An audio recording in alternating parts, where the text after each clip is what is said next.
ఇంకెన్నాళ్ళు రెంటింట్లో ఉంటాం? సొంత ఇంటి కలను నెరవేర్చుకుందాం. Suman TV biggest property expo October 18th, 19th HSCC Novotel Hyderabad. ఇప్పుడే ఫ్రీ ఎంట్రీ కోసం కాల్ చేయండి.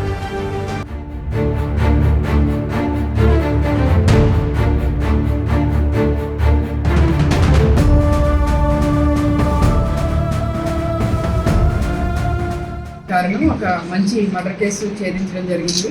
మన బైన్సర్ అడిషనల్ ఎస్పీ అవినాష్ కుమార్ ఆధ్వర్యంలో సిఎం మల్లేష్ అండ్ తర్వాత Bhogeshwaram SI Ashok, SS Mudhol SI and Zubair Kanur SI వీళ్ళందరూ కలిసి ఒక మంచి దర్యాప్తు బృందంగా ఏర్పడి ఈ కేసుని ఛేదించడం జరిగింది. 31st నైట్ మనకి ఒక మిస్సింగ్ కంప్లైంట్ వచ్చింది.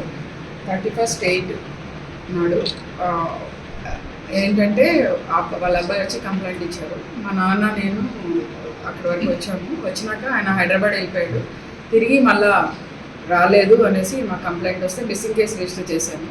సో 2-3 days బ్యాక్ ఏమైందంటే మేము దాని గురించి దర్యాప్తు చేస్తూ ఉన్నాము. కానీ ఏమైంది, ఆయన ఫోన్ ఏది వాడటం లేదు, ఏ రకమైన ఆధారాలు కూడా మాకు లభించలేదు.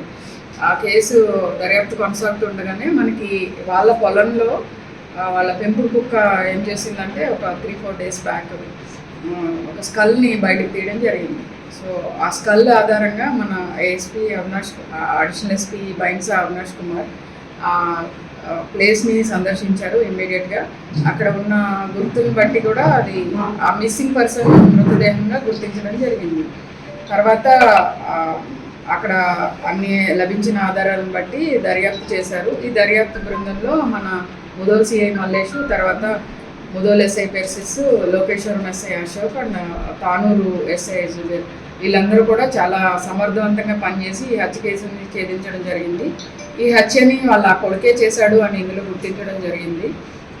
దేనికి కారణం ఏంటంటే వాళ్ళ నాన్న ఎక్కువగా అబ్బాయిని తిడుతూ ఉండేవాడు, నువ్వు ఎందుకు పనికిరావు అనేసి కొంచెం బాగా హ్యూమిలేట్ చేసేవాడు. తర్వాత చదువు గురించి కూడా ఎక్కువగా మందలించేవాడు. అబ్బాయి మనసులో అది గ్రడ్జ్ పెట్టుకొని వాళ్ళిద్దరూ ఆ రోజు రాత్రి పొలం చూడడానికి వెళ్ళినప్పుడు అక్కడ అతను పొలం చుట్టూ తిరిగిరా అని వాళ్ళ నాన్న చెప్పినప్పుడు నేను వెళ్ళను అంటే మళ్ళీ వాళ్ళ నాన్న తిట్టాడు, నువ్వు యూజ్లెస్ ఫెలో అది ఇదని తిడితే ఈ అబ్బాయి కోపం వచ్చి గొడ్డలతో కొట్టి గడ్డపారతోటి అక్కడ తవ్వి పూర్తి చేశారు ఆ పొలంలో.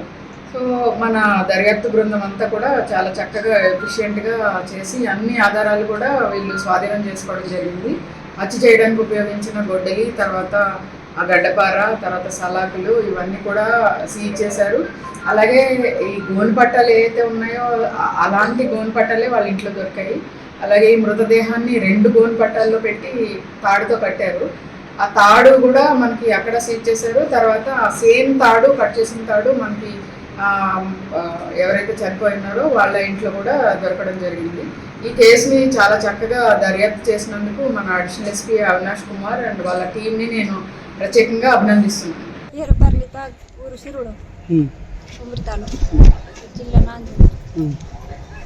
లేదని ఫోన్ చేసిన మా అమ్మ 6 రోజులకు మేము వచ్చినాము, కేజీ పెట్టిపోయినాము. ఎన్ని రోజులు మీకు ఫోన్ చేసి? మాకు 6 రోజులు చేసిండు. మాకు ఇలా నెల మీదకి అయిపోయింది. ఇంత తెలుసు సార్, మాకు వేరేదేం తెలియదు. మాకేం గుర్తులేదు అది. మీకు ఇప్పుడు ఇట్లా జరిగింది మీకు ఎప్పుడు తెలిసింది? 6 రోజులకి నేను సోయల్ తీసుకొచ్చినాము. 4 గంటలకు చెప్పింది సోయల్ పోయేటప్పుడు కూడా. మీ నాన్న నేను కన్ఫర్మ్ అయిందా అంటే మీకు గుర్తుపట్టిందా? మెడల మాలు ఉన్నది కదా, నరేంద్ర స్వామి మాలు ఉన్నది, కన్ఫర్మ్ అయిపోయింది అన్నీ. కానీ ఇంకా చెప్తున్నారు కదా